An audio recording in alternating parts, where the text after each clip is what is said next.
Hello. Good top of the midday to you, or whatever it is in your part of the world.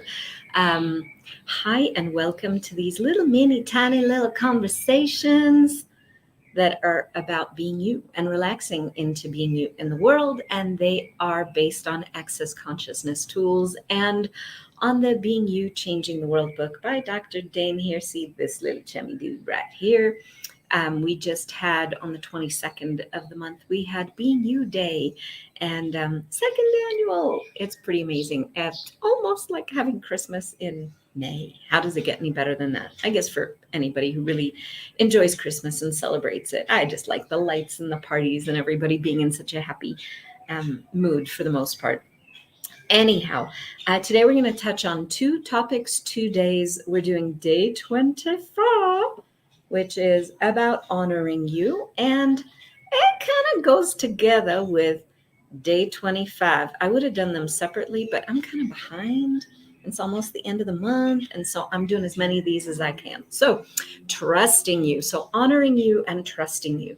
These are two of the elements, the 5 elements of intimacy that we speak about in most Access Consciousness classes, where we've got allowance. We've spoken about it on another day, and there's something that I absolutely love about allowance. When you have allowance for you and for your choices and for what's going on in the world, is how you take kind of 1 foot out of feeding this reality. You're no longer victim to the polarity that you see around you. So that's one of the elements of intimacy. We've also got gratitude. I think we spoke about that. I'm not 100% sure because I can't remember at this point, but I believe we did speak about having gratitude for ourselves. There's vulnerability.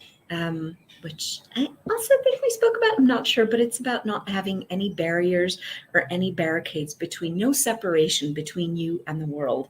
And then we've also got to honor, which is to treat with regard, to treat with respect.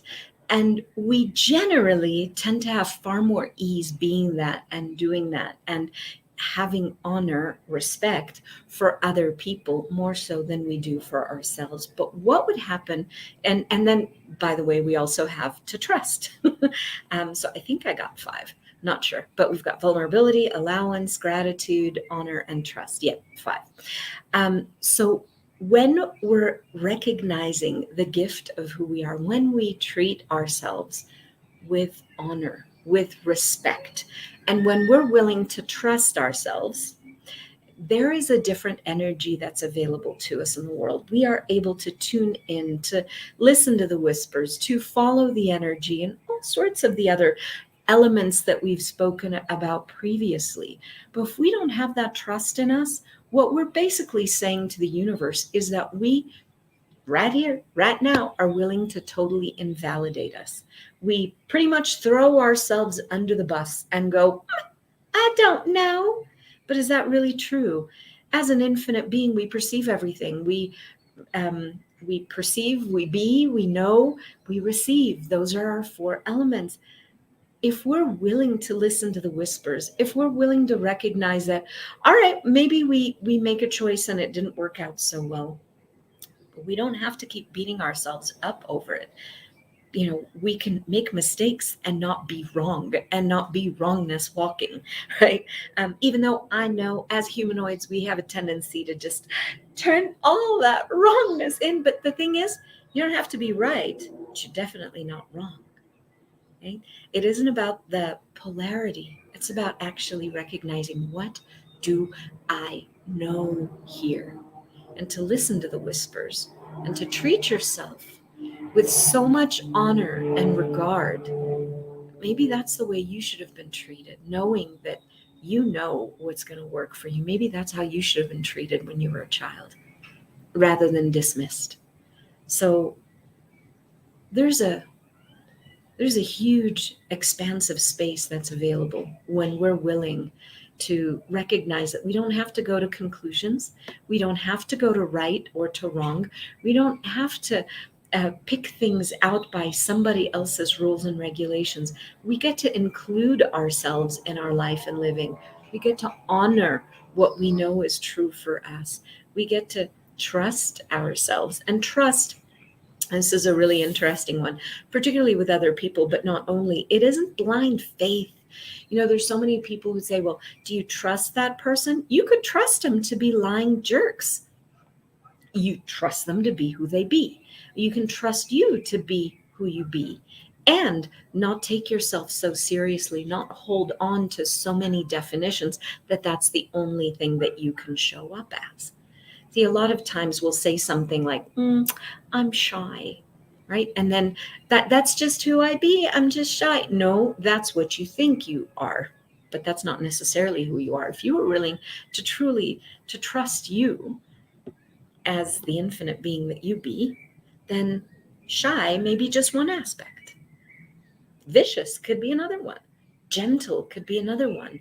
Outgoing could be another one. And if we allow ourselves to trust ourselves, there is a gift of being able to tune in, to perceive, and to be aware of what's going to create greater for you.